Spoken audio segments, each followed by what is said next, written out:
Hello students, welcome to my educational channel. आज के video में एक बार फिर से मैं क्लास 12 के मैथ्स का रिलेशंस एंड फंक्शंस का टॉपिक लेकर आया हूं और आज के लेक्चर में हम इक्विवेलेंस रिलेशंस के बारे में डिस्कशन करेंगे। तो आइए आज का लेक्चर स्टार्ट करते हैं। Equivalence relation,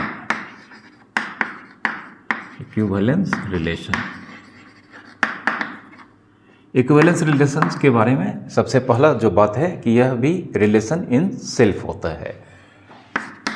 relation in self का मतलब एक सेट से उसी सेट में यह एक रिलेशन होगा। तो it is also relation in self, ठीक है।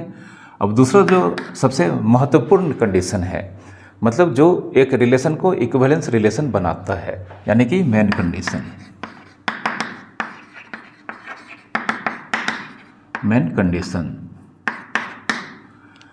तो दूसरा मेन कंडीशन है कि यह रिलेशन इक्विवेलेंस रिलेशन तभी हो पाएगा जब वह रिफ्लेक्सिव होगा, सिमेट्रिक होगा और ट्रांजिटिव होगा एक ही समय पर। मतलब कोई भी रिलेशन अगर इक्विवेलेंस रिलेशन होगा तो उसके लिए जो मेन कंडीशन है कि वह एक ही समय पर रिफ्लेक्सिव रिलेशन भी होना चाहिए, सिमेट्रिक रिलेशन भी होना चाहिए और ट्रांजिटिव रिलेशन भी होना चाहिए।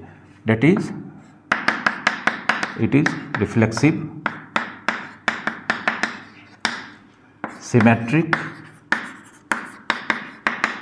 एंड ट्रांजिटिव साइमल्टेनियसली, ठीक है। अब रिफ्लेक्सिव, सिमेट्रिक एंड ट्रांजिटिव यह रिलेशन क्या होता है, तो इसे जानने के लिए आप मेरे रिलेशंस एंड फंक्शंस के प्रीवियस लेक्चर्स को देखें। वहाँ पर मैंने इसे बहुत ही अच्छी तरह से डिस्क्राइब करके, एक्सप्लेन करके बताया है। और जब तक आप reflexive, symmetric and transitive relations के कॉन्सेप्ट्स को नहीं जानते हैं तो आपको इक्विवेलेंस रिलेशंस के कॉन्सेप्ट्स अच्छी तरह से समझ में नहीं आएंगे, या समझ में आ भी जाएंगे तो आपको इसके क्वेश्चंस को सॉल्व करने में या इसका सॉल्यूशन फाइंड करने में आपको प्रॉब्लम होगा। तो आप सबसे पहले हमारे previous lectures relations and functions में को देखें, जिसमें reflexive relation, symmetric relation and transitive relations के बारे में बताया गया है। तब आप जाकर इक्विवेलेंस रिलेशंस के टॉपिक को देखें, ठीक है। तो आइए अपने टॉपिक की तरफ आते हैं। तो कोई भी रिलेशन इक्विवेलेंस रिलेशन तभी होगा जब सबसे पहला कंडीशन है कि यह सेल्फ में होना ही चाहिए, मतलब एक सेट से उसी सेट में होना चाहिए। और जो मेन कंडीशन है कि कोई भी रिलेशन इक्विवेलेंस रिलेशन तब होगा जब वह रिफ्लेक्सिव भी होगा, सिमेट्रिक भी होगा और ट्रांजिटिव भी होगा। तो एक एग्जांपल से हम यहाँ पर इसे एक्सप्लेन करते हैं।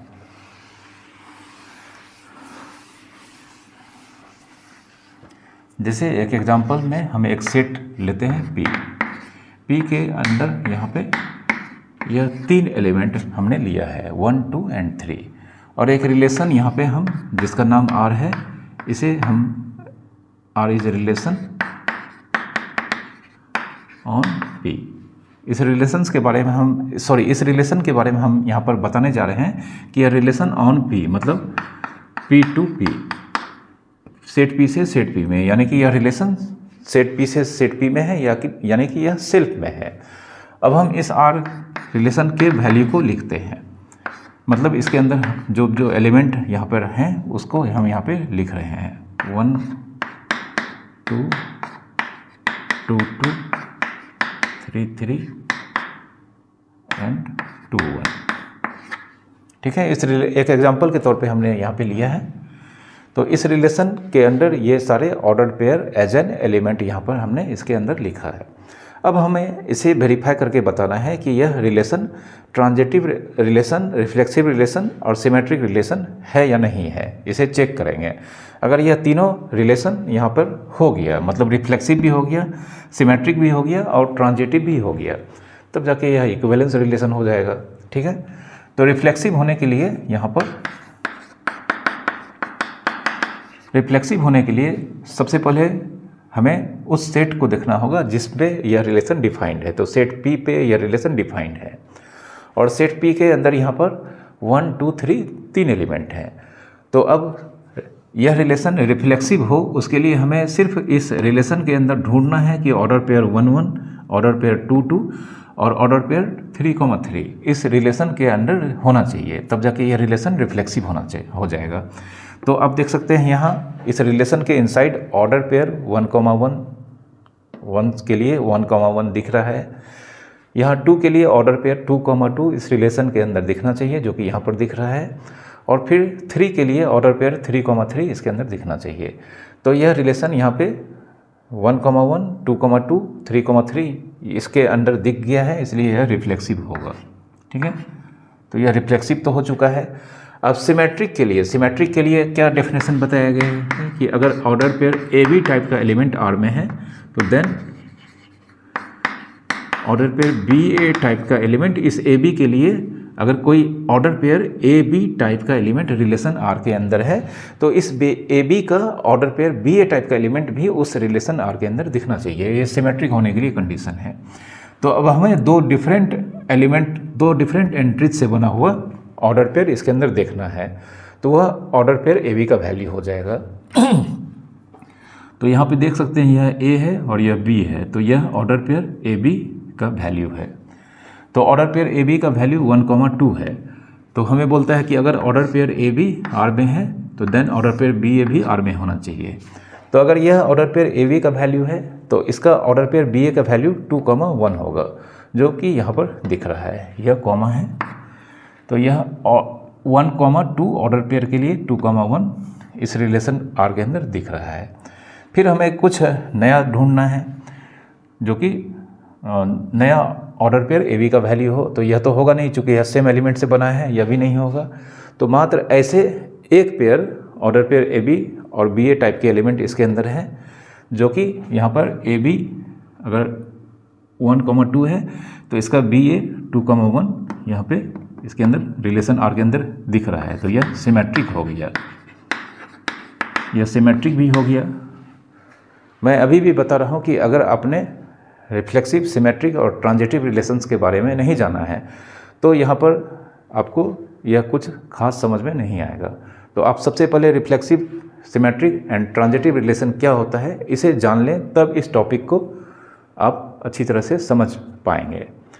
तो यह सिमेट्रिक भी हो गया। अब ट्रांजिटिव होने के लिए क्या कंडीशन है? ट्रांजिटिव होने के लिए बताया गया है कि अगर AB ऑर्डर पेयर R में है, BC ऑर्डर पेयर R में है, तो then A, C order pair R में होना चाहिए। तो अब हमें AB BC ढूंढना है। तो AB हमारे सामने 1,2 है। अब जिसका 2 से स्टार्ट होगा, क्योंकि ये अगर AB में एंड B से हो रहा है और BC में स्टार्ट B से हो रहा है, तो यहाँ पे अगर ऑर्डर पेयर AB का वैल्यू 1,2 है तो यहाँ पे BC का वैल्यू ऑर्डर पेयर 2,1 होगा। ठीक है, तो यहाँ पर इस रिलेशन R के अंदर AB है, BC है, तो हमें बोलता है कि अब आप AC भी ढूंढकर इस रिलेशन R के अंदर दिखाइए। तो यहाँ पे ऑर्डर पेयर AC का वैल्यू 1,1 होगा, जो कि यहाँ पर दिख रहा है। ठीक है, और यह मात्र एक सेट ही यहाँ पे ऑर्डर पेयर AB BC का है और कोई दूसरा नहीं है, क्योंकि यह दोनों सेम है और यह दोनों भी सेम है। तो यहाँ पर इसके लिए AB BC का यहाँ पे हमें नहीं करना है काम। तो यह ऑर्डर पेयर AB, यह ऑर्डर पेयर BC, तो इसका ऑर्डर पेयर AC का वैल्यू 1,1 जो कि इस रिलेशन R के अंदर दिख रहा है। तो यह ट्रांजिटिव भी हो गया, अब यह रिलेशन रिफ्लेक्सिव भी है, सिमेट्रिक भी है और ट्रांजिटिव भी है। तो यह रिलेशन इक्विवेलेंस रिलेशन का एग्जाम्पल है।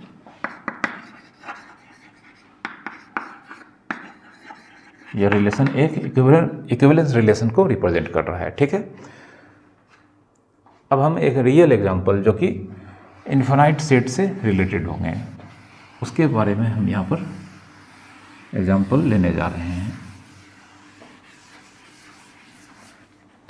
तो सबसे पहले एक सेट लेते हैं X,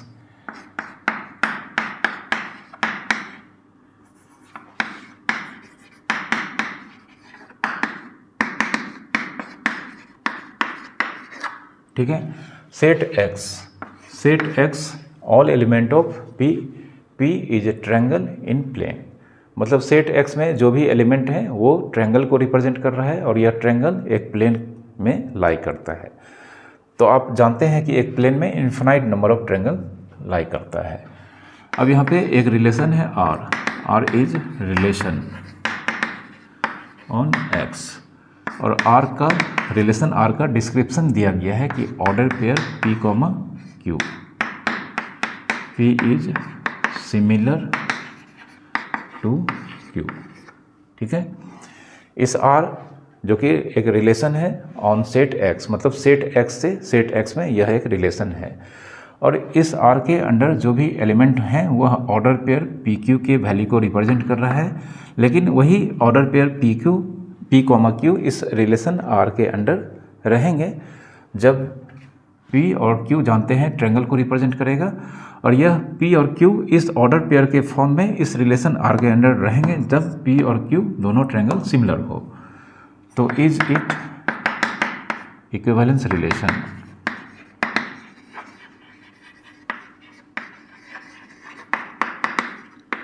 तो हमें यहाँ पर पता करना है कि क्या यह रिलेशन इक्विवेलेंस रिलेशन है या नहीं है। अब यहाँ पर इस सेट X के अंदर जो कि एक प्लेन में ट्रायंगल्स के वैल्यूज़ को रिप्रेजेंट कर रहा है, तो आप जानते हैं एक ट्रायंगल मतलब एक प्लेन के अंदर इन्फिनाइट नंबर ऑफ ट्रायंगल्स होते हैं, तो यह एक इन्फिनाइट सेट है। ठीक है, तो हम यहाँ पर क्या करेंगे, जो इसका एनालिटिकल या लॉजिकल प्रूफ है उसे हम यहाँ पर उस मेथड से इस क्वेश्चन को सॉल्व करेंगे। तो सबसे पहले हम चेक करने जा रहे हैं रिफ्लेक्सिव, फॉर रिफ्लेक्सिव।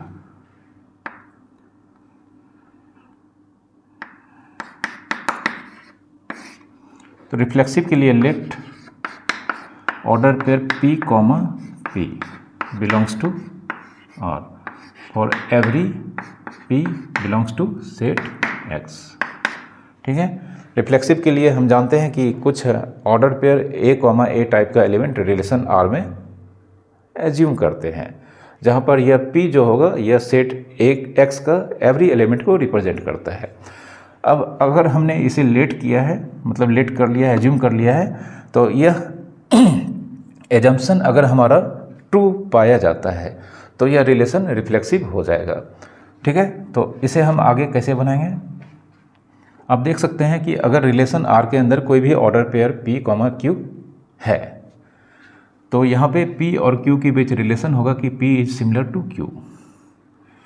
अब यहाँ पर P, P order pair P, P relation R के अंदर है, तो हमारा स्टेटमेंट बनेगा P is similar to P।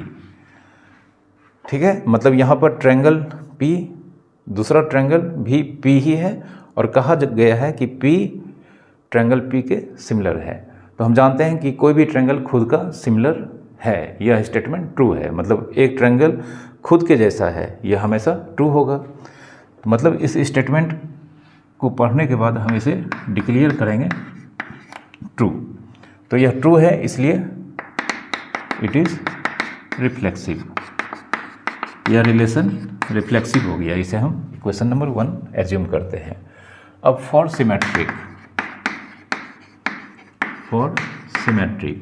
के लिए क्या करते हैं, फिर से let P, Q belongs to R। ठीक है, for P, Q belongs to set X। तो सिमेट्रिक के लिए हमने यहाँ पे ऑर्डर पेयर P, Q मतलब दो डिफरेंट एंट्रीज से बना हुआ ऑर्डर पेयर रिलेशन R में है, ऐसा हमने लेट किया।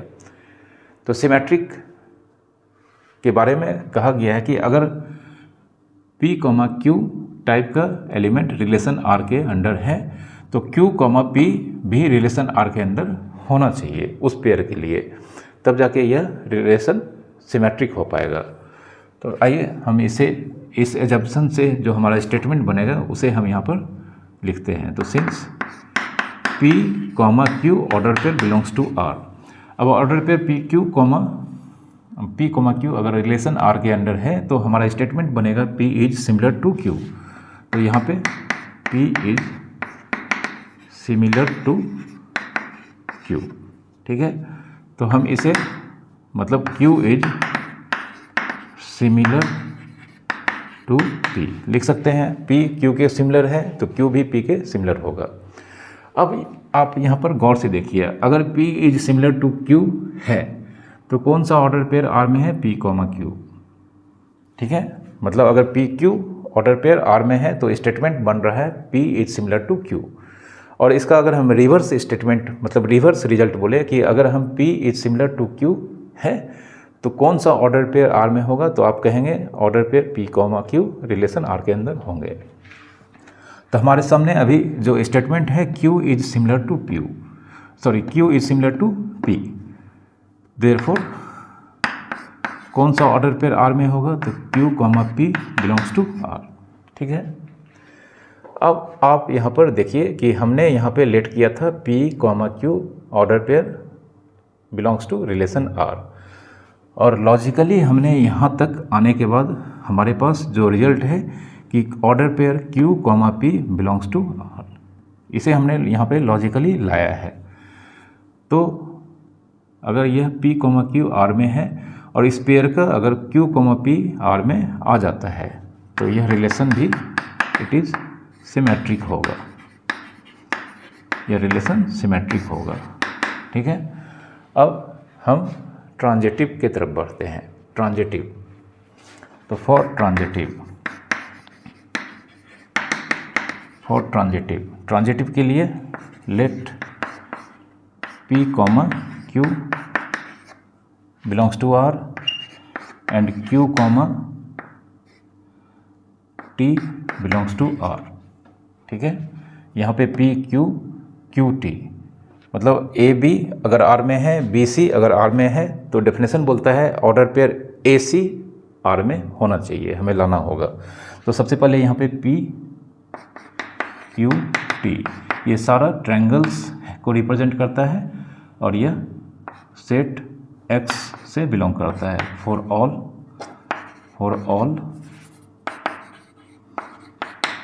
P Q and T belongs to set X। ठीक है, हमने यहाँ पे लेट किया है order pair P Q belongs to set R and order pair Q comma T set relation belongs to relation R। Since P comma Q order pair belongs to R, तो हमारा statement बनेगा P is similar to Q। ठीक है, also हमारे पास Q comma T belongs to R, Q comma T belongs to R, तो हमारा statement बनेगा Q is similar to T। ठीक है, अब देयरफॉर कर सकते हैं अगर P सिमिलर टू Q है और Q सिमिलर टू T है तो हमने मतलब ट्रायंगल P ट्रायंगल Q के सिमिलर है और ट्रायंगल Q ट्रायंगल T के सिमिलर है, तो पहला ट्रायंगल P तीसरा ट्रायंगल T के भी सिमिलर होगा। ऐसा आप लोगों ने क्लास 10th के ज्योमेट्री के में ऐसा रिजल्ट पढ़ा है। तो therefore P is similar to T। अब P is similar to T है तो कौन सा ऑर्डर पेयर रिलेशन R में होगा, therefore P comma T belongs to R। अब आप यहाँ पे देखें कि यहाँ पे order pair P comma Q relation R में है, order pair Q comma T भी रिलेशन R में है, तो इसका यह दोनों है तो हमें रिलेशन में P कॉमा T देखना है, खोजकर निकालना है। तो हमने यहाँ पे P comma T order pair belongs to R ऐसा हमने रिजल्ट यहाँ पर लॉजिकली ऑब्टेंड किया है। तो देयरफॉर इट इज ट्रांजिटिव। ठीक है, अब यह रिफ्लेक्सिव है, सिमेट्रिक भी है और ट्रांजिटिव भी है, तो यह तीनों है एट ए टाइम, इसलिए यह एक इक्विवेलेंस रिलेशन होगा। तो hence it is equivalence relation.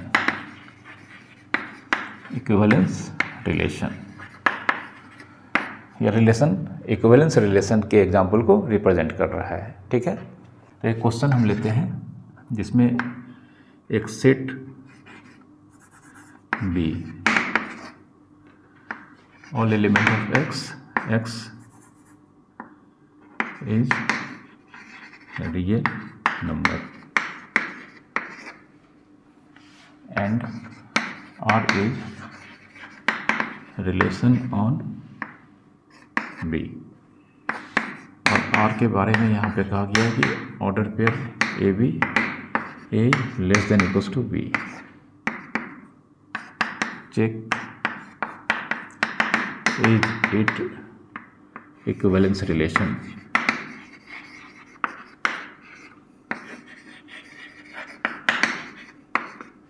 ठीक है, set P all element of X, X is real number, मतलब सेट पी रियल नंबर के वैल्यूज को रिप्रेजेंट करता है, और R is relation on set B, और आर के इनसाइड जो भी ऑर्डर पेयर ए भी होगा उसके लिए कंडीशन है कि a less than equals to b होना चाहिए। तो हमें फिर से यहाँ पर पता करना है कि यह रिलेशन इक्विवेलेंस रिलेशन है या नहीं है। तो फिर से हम पिछले क्वेश्चन की तरह सबसे पहले फॉर रिफ्लेक्सिव होने के लिए let order pair A comma A belongs to R, ऐसा हमने लेट किया है। और यहाँ पे for every A belongs to set B, यह जो एलिमेंट ए है यह सेट ए सेट बी के एवरी एलिमेंट को रिप्रेजेंट कर रहा है। ठीक है, रिफ्लेक्सिव को जिस तरह से हम लोग बनाते हैं अपने रिफ्लेक्सिव रिलेशन, जिस प्रीवियस लेक्चर्स में हमने इसके बारे में बताया है, वहाँ पर हम किस तरह से इसको बनाते हैं उसी तरह से हम यहाँ पर इसको बनाने जा रहे हैं। तो order pair A comma A belongs to R हमने ऐसा लेट किया है। तो लेट किया है तो यहाँ पे आप देख सकते हैं कि अगर ऑर्डर पेयर ए कॉमा बी रिलेशन आर के इनसाइड होगा तो हमारा स्टेटमेंट बनेगा a is less than equals to b. चूँकि अब यहाँ पे ए कॉमा बी है और इसके वैल्यू को यहाँ पे ए कॉमा ए से यहाँ पे दिखाया गया है और यह रिलेशन आर के इनसाइड है, तो हमारा स्टेटमेंट बनेगा a less than equals to a. तो a is less than equals to a, क्या यह ट्रू है? तो हाँ, यह ट्रू है, क्योंकि हम जानते हैं कि अगर ए इसको अगर हम ढक देते हैं तो ए लेस देन ए, जो कि रॉन्ग है। और अगर हम इस ऊपर वाले को ढक देते हैं, इसको अगर हम यहाँ पे ढक देते हैं तो इसको ढकने पे हमें दिखेगा ए इक्वल्स टू ए, जो कि सही है। तो हम जानते हैं इस सिंबल में दो रिजल्ट है, दो रिजल्ट में से अगर दोनों रिजल्ट सही है तब तो सही होगा ही, ट्रू होगा। और दो रिजल्ट में से अगर हमें यहाँ पर एक रिजल्ट भी ट्रू है, मतलब सही है, तो इसको ट्रू माना जाएगा। तो चूँकि ए लेस देन ए यह सही नहीं होता है, लेकिन अगर हम ऊपर वाले सिंबल को मिटा दें तो ए इक्वल्स टू ए, जो कि सही होता है, इसलिए ए लेस देन ए यह ट्रू होगा।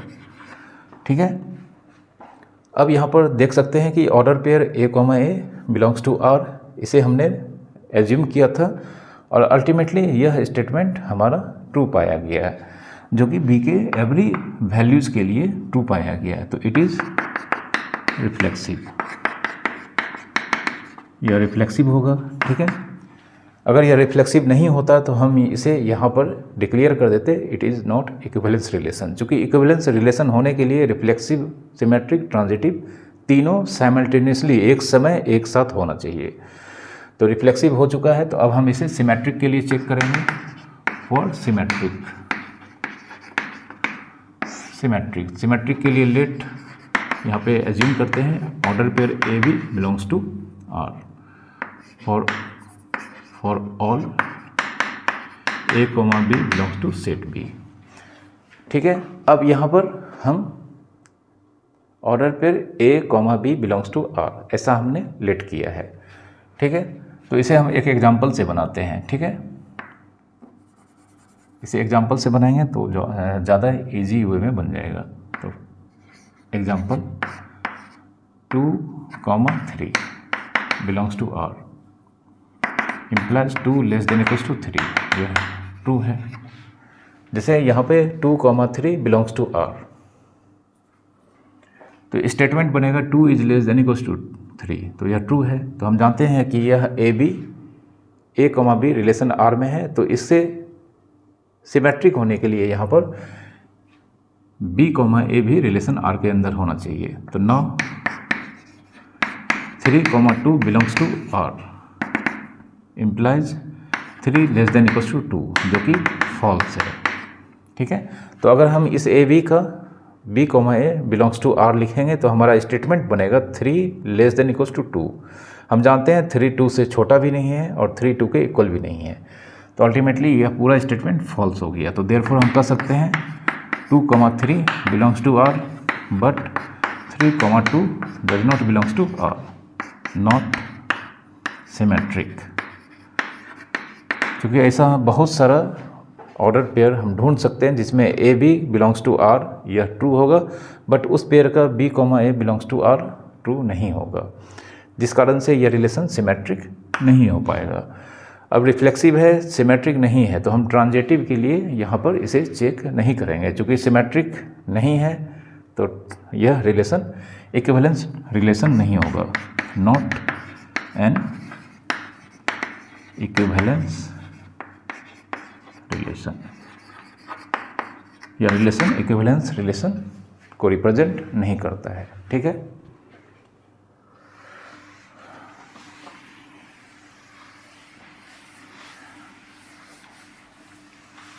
आप यूनिवर्सल रिलेशन और आइडेंटिटी रिलेशन के बारे में जानते हैं। तो अगर let A is a set and R is a relation on A, ठीक है, इसे आपको याद रखना है कि अगर एक सेट है ए और R is relation on A है एंड आर यूनिवर्सल रिलेशन और आइडेंटिटी रिलेशन, और अगर आर की वैल्यू यूनिवर्सल रिलेशन या आइडेंटिटी रिलेशन आता है तो यह रिलेशन ऑलवेज इस केस में इक्विवेलेंस रिलेशन होगा। Then R is equivalence relation,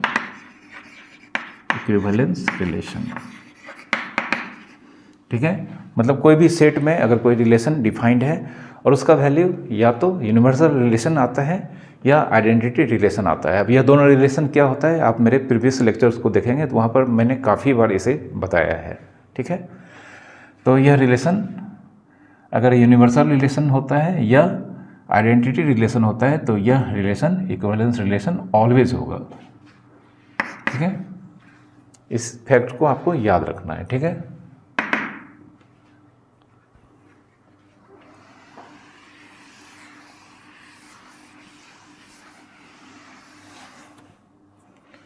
एक और एग्जांपल लेते हैं जिसमें सेट का नाम दिया गया है T. All element of X is a natural number नहीं, होल नंबर ले लेते हैं।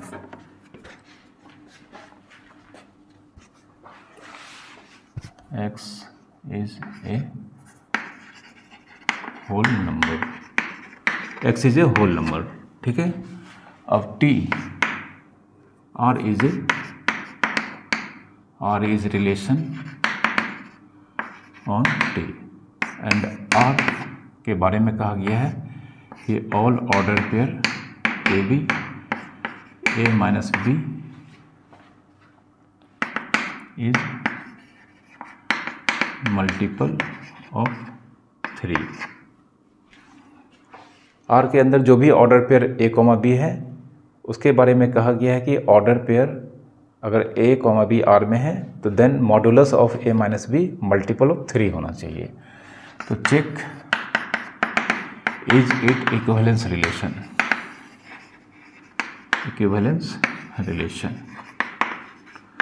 फिर से हमें इस रिलेशन के बारे में पता करना है कि यह इक्विवेलेंस रिलेशन को रिप्रेजेंट करता है या नहीं है। तो सबसे पहले for reflexive let A comma A belongs to R for every A belongs to set T. ठीक है, ये हमने लेट किया है। तो हमारा स्टेटमेंट क्या बनेगा कि अगर यहाँ पे ऑर्डर पेयर ए कॉमा बी रिलेशन आर में है तो modulus of A minus B multiple of 3। तो therefore modulus of A minus a मतलब 0 इज मल्टीपल ऑफ 3। हम जानते हैं 0 3 का मल्टीपल है, चूँकि 3 × 0 0 होता है। ठीक ना, 3 × 1 3 होता है, 3 × 2 6 होता है। तो 0 3 6 9 ये सब 3 के मल्टीपल हैं। तो ए माइनस ए मॉडुलस जो कि अल्टीमेटली 0 इज मल्टीपल ऑफ 3। यह स्टेटमेंट हमारे सामने है। जिसे हम डिक्लेयर कर रहे हैं ट्रू, क्योंकि यह ट्रू है, हैंस इट इज़। तो जो हमने यहाँ पे लेट किया था रिफ्लेक्सिव होने के लिए जो कंडीशन है, इसे हमने लेट किया था, और यह लेट करने के बाद जो हमारे सामने रिजल्ट आया वह रिजल्ट ट्रू पाया गया। तो यह रिलेशन रिफ्लेक्सिव होगा, ठीक है, रिफ्लेक्सिव होगा। अब सिमेट्रिक के लिए, फॉर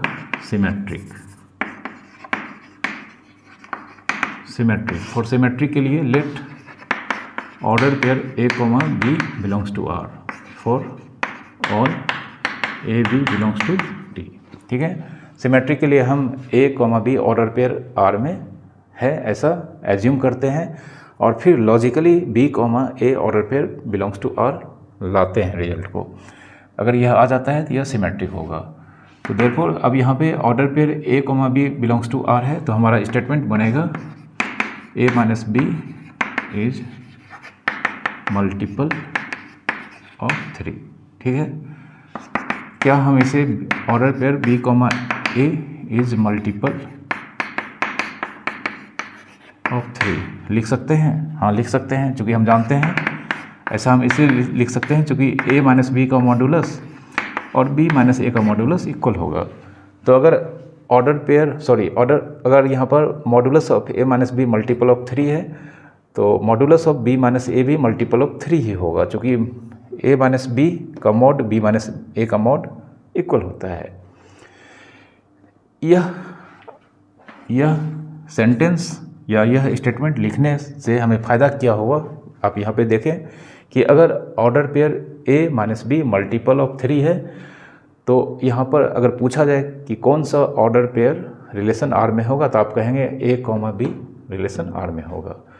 अब हमारे सामने रिजल्ट है B माइनस A का मॉडुलस मल्टीपल ऑफ 3 है, तो therefore B, A order pair R में होगा, ठीक है। उसको अगर हम फॉलो करेंगे तो यहाँ पे modulus of B minus A multiple of 3 है, तो अगर हम आपसे पूछें कि कौन सा ऑर्डर पेयर रिलेशन R में होगा, तो आप कहेंगे B, A order pair belongs to R। तो हमने शुरू में एज्यूम किया था कि order pair A, B belongs to R। तो सिमेट्रिक होने के लिए क्या कंडीशन है कि अगर order pair A, B belongs to R relation R में है, तो B, A भी ऑर्डर पेयर B, A भी रिलेशन R में होना चाहिए। तो order pair A, B belongs to R है, और यह लॉजिकली यहाँ पर सिंप्लीफिकेशन करने के बाद हमें order pair B, A belongs to R यह रिजल्ट हमें मिला।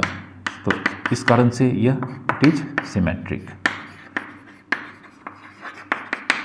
ठीक है, यह सिमेट्रिक हो गया, ठीक है। तो रिफ्लेक्सिव भी है, सिमेट्रिक भी है। अब हमें ट्रांजिटिव भी चेक करना होगा, तो इसे हम यहाँ पर मिटा रहे हैं।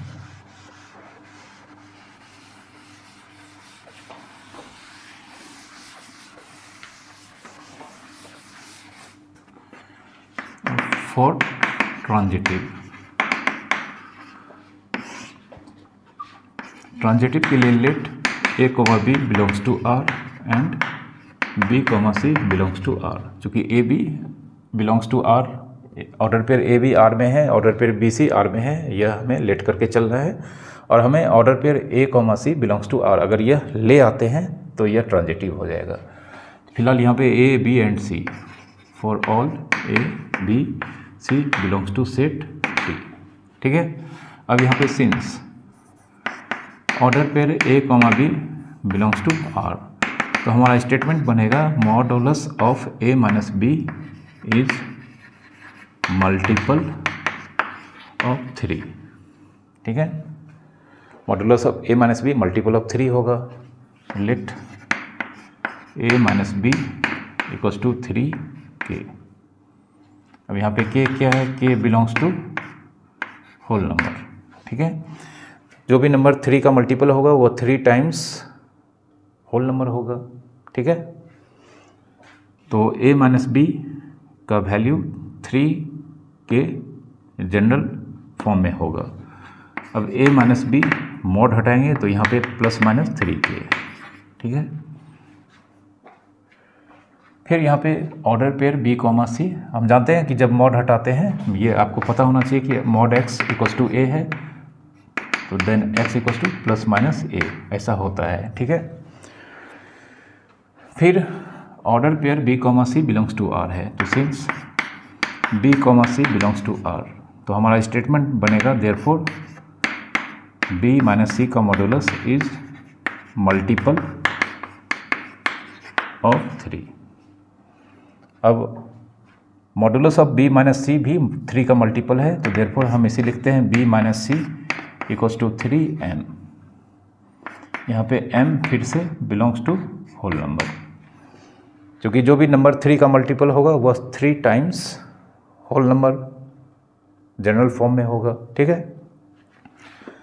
Therefore b minus C equals to plus minus 3m, mod हटेगा तो यहाँ पे b minus C equals to plus minus 3m, ठीक है।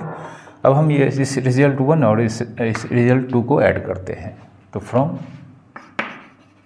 1 प्लस 2, तो यहाँ पर LHS में a माइनस बी है और दूसरे के LHS में b माइनस सी है, तो a minus b plus b minus c, और इसका यहाँ पे a माइनस बी का वैल्यू प्लस माइनस 3k में ऐड करने जा रहे हैं, प्लस माइनस 3m, ठीक है। यहाँ पे आप देख सकते हैं यह b और b कैंसिल हो जाएगा, तो यहाँ पे a माइनस सी, अगर हम यहाँ पे प्लस माइनस 3 कॉमन ले लें तो यहाँ पे k प्लस m ब्रैकेट में हमारे सामने बचेगा। अब चूंकि k होल नंबर है और m होल नंबर है, तो दो होल नंबर का सम भी यूनिक होल नंबर होता है, तो यहाँ पे हम a माइनस सी को प्लस माइनस 3p लिख सकते हैं। यहाँ पे p k प्लस m को रिप्रेजेंट करता है और यह बिलोंग्स टू होल नंबर होगा, ठीक है। तो a minus C equals to plus minus 3p।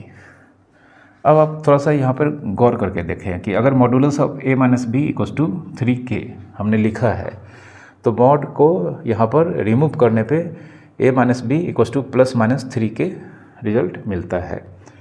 अब अगर हम इसी को रिवर्स में करें, मतलब अगर हम इसका प्लस माइनस हटा दें तो इसमें मॉड लग जाएगा और इधर 3k बचेगा, तो अगर हम इस प्लस माइनस को यहाँ पे हटाएंगे तो देयरफॉर a माइनस सी बराबर 3p, और p क्या है, होल नंबर है, तो कोई भी होल नंबर को अगर हम 3 से मल्टीप्लाई करेंगे तो यह रिजल्ट 3 के मल्टीपल को रिप्रेजेंट करेगा, तो देयरफॉर कह सकते हैं a minus C is multiple of 3, ठीक है।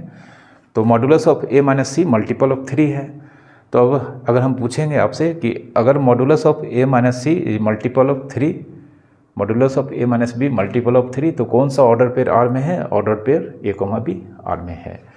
तो यहाँ पर हमारे सामने रिजल्ट है modulus of a minus C multiple of 3, तो देयरफॉर हमारे सामने a comma C belongs to R, यह रिजल्ट होगा। अब आप देखिए यहाँ पर कि हमने लेट किया था order pair a comma B belongs to R and order pair b comma C belongs to R, और ट्रांजिटिव होने के लिए हमें किसी भी कीमत पर order pair a comma C belongs to R में होना चाहिए, मिलना ही चाहिए। तो इतने सारे लॉजिकल एक्ट या इतने सारे लॉजिकल सिंप्लीफिकेशन के बाद अल्टीमेटली हमें order pair a comma C belongs to R यहाँ पर मिल चुका है, तो यह ट्रांजिटिव होगा, तो देयरफॉर इट इज़ ट्रांजिटिव, यहाँ पे हम लिखते हैं it is, therefore it is transitive, ठीक है। तो हमने इसे रिफ्लेक्सिव के लिए चेक किया तो यह रिफ्लेक्सिव निकला, सिमेट्रिक के लिए चेक किया तो यह सिमेट्रिक भी निकला, और जब हमने इसे ट्रांजिटिव के लिए चेक किया तो यह ट्रांजिटिव रिलेशन भी यहाँ पे पाया गया। तो चूँकि यह रिफ्लेक्सिव, सिमेट्रिक एंड ट्रांजिटिव तीनों रिलेशन को यहाँ पर एक साथ एक ही समय पे रिप्रेजेंट करता है, तो hence it is equivalence relation, equivalence relation, यह इक्विवेलेंस रिलेशन को रिप्रेजेंट करेगा, ठीक है। तो आज के क्लास में अभी हम इतना ही रखते हैं, तो आई होप आपको सारे फैक्ट्स अच्छी तरह से समझ में आए होंगे। तो अगर आपको हमारे वीडियोस अच्छे लगते हैं का मतलब अगर आपको हमारे वीडियोस से नॉलेज मिलता है। तो प्लीज़ आप हमारे चैनल को सब्सक्राइब करें, साथ ही साथ आप जितने भी लेक्चर को देखते हैं उसे लाइक करें, शेयर करें। Thank you for watching.